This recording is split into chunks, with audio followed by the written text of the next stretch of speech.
Tonight we have the disturbing results of a year-long investigation into people hired to protect who end up killing. You see them everywhere, private armed security guards at banks, at malls, public facilities. No one really keeps track how many of them have guns, although the number is increasing in recent years. Well, now an investigation by CNN and the Center for Investigative Reporting finds a troubling pattern, uneven training and standards for background checks, leading in many cases to some deadly consequences. We're talking about armed guards with mental issues, others who were prohibited from having a weapon but managed to beat the system to become one of this country's hired guns. Our senior investigative correspondent Drew Griffin tonight has the story. Kewan Bird was gunned down in the parking lot of a Miami strip club in June of 2012. He was unarmed, sitting in a pickup truck, when he was shot and killed by an armed security guard. This is that guard, being brought into court, now charged with murder, and facing a father who can't understand why his son has been taken away from him. You done murdered my son, man, for nothing? When he was trying to get away from you. He was trying to get away from you, man. And you kept shooting him while his back was under the truck. And you kept shooting him, man. You kept shooting him. And his back was tight to you, man. Lucas Shane Kendall has a history of alcohol abuse, a DUI conviction. He was kicked out of the Navy. After the shooting, the jail psychiatrist diagnosed him with antisocial personality disorder and a recent diagnosis by court-ordered psychiatrists of unspecified schizophrenia spectrum and other psychotic disorder. Yet on the day Donald Bird's son was shot and killed, Lucas Kendall was fully licensed by the state of Florida to hold a badge and a gun. When you got a little young security guards, young cash security guard, hey, they get any kind of opportunity to use their weapon. It's there, it's there. Details of the shooting as chilling as the moment Donald Bird met his son's killer in court. Kendall arrived on duty early, seen here in this surveillance video on that June night. Kewan Bird and his friend Michael Smathers were already sitting in a pickup truck in the parking lot. Kendall told police he thought they were rolling marijuana. He approached the truck and claims Bird and Smathers were looking menacing. One of the men threatened him, he says, and both car doors opened. Kendall claims he felt his life was in danger and believed one of the men had a weapon. He fires at least 12 shots, hitting Bird 8 times, including 4 shots in the back as Bird crawled under the truck. The shooting left Bird dead and Michael Smathers paralyzed. Police say no gun, no weapon was found in that truck. Kendall calmly called 911. How you doing? There was a shooting at Club Rolex. Was anyone shot? Yeah, 2 people were shot. Where's the gunman now? I am the gunman. I'm a security officer. He threatened to shoot me and they started reaching down, so I'm going to kill you. Security guards, even though many may look like police officers, by and large don't have arrest powers and don't report to the public. An investigation by CNN and the Center for Investigative Reporting finds the armed security guard industry is kind of like the Wild West when it comes to oversight. You can become an armed guard in 15 states with no firearms training. 9 states don't bother to run an FBI criminal background check. 27 states don't even check to see if someone is banned by federal law from carrying a gun. Unlike police officers, the requirements to become a licensed armed guard across the U.S. can be so lax. In Kentucky, you can become an armed guard simply by arming yourself and calling yourself one.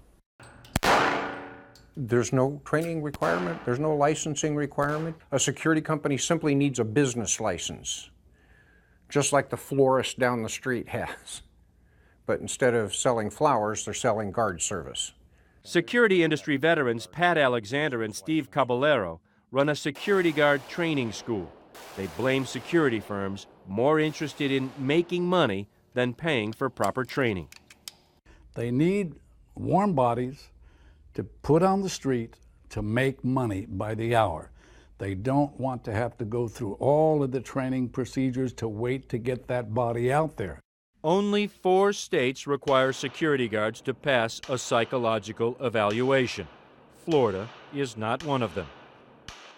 Kewan Bird's mother, Arlene, surrounded by his father and sister, believes Florida granted an armed security guard license to a man who was crazy. He feels justified in saying that he was defending himself. He's sick.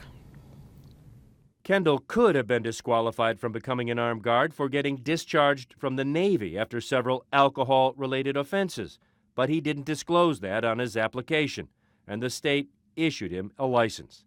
So who did hire Lucas Kendall? This man, Belgrave Arellano, is the owner of the now-defunct security company that hired him. Hi, Belgrave. Drew Griffin with CNN. How you doing? Hi, Drew. How you Hey, doing? good. How are you? I'd like to talk. Why did you hire Lucas? Did you do any screening of him Excuse me, before you we're hired him? leaving right now. It's nice to meet you, though. Have a great day. Thank you. The Kiwan bird killing isn't the only case involving one of Arellano's armed guards. His former business is fighting a lawsuit in connection with another fatal shooting by one of its security guards. 2 other lawsuits alleging that his guards were negligent have been settled. Arellano's attorney says Lucas Kendall had all the required training and background checks when he was hired. But in Florida, that's not much. Security guards are required to attend 1 week of training and 3.5 more days to carry a gun. Kendall told police it was self-defense and told the court he didn't want a lawyer. How is it that you expect to represent yourself? I'm not going to represent myself. I refuse to participate in a charade. I would advise you to do things the easy way. You wanted a trial. I don't want a trial. This is a charade. Okay. Kendall has been ruled incompetent to stand trial. Kendall's mother, Chris, claims her son had no mental issues prior to the shooting. My son is the victim in this whole thing. He's been attacked in jail several times, beaten, ribs broken. He's had stitches on his face. They had to put him in isolation for longer than 15 months. Isolation. Nobody stays normal in isolation at that amount of time. It has been 2.5 years since Arlene Bird's son was killed. The family is still waiting for a trial. My son was crawling underneath the truck trying to get away, and he stood there and continued to shoot. But yet and still, he feared for his life. How? How? It's an incredible story, and Drew Griffin joins me now. It seems like this could happen again. You know, there are 1 million armed and unarmed guards in this country. 1 million? 1 million. That is nearly double the amount of police officers we have. Yet no national standards, no national requirement for an FBI background check. In many of these states, the licensing agency, when there is an armed guard shooting, they don't even bother to investigate it. So Lucas Kendall could get a license, somebody like Lucas Kendall could get a license today, absolutely. There's a second part to this report that we're going to air tomorrow night. We're going to look at a state where the oversight is so poor that they had a guy who was actually barred from possessing a gun, granted a license at the same time with disastrous consequences. All right, that'll be on tomorrow night on 360. Drew, incredible. Thank you very much. Appreciate it. If you have a comment on this story and or idea for the investigative unit, we want to hear from you. Go to cnn.com/investigation.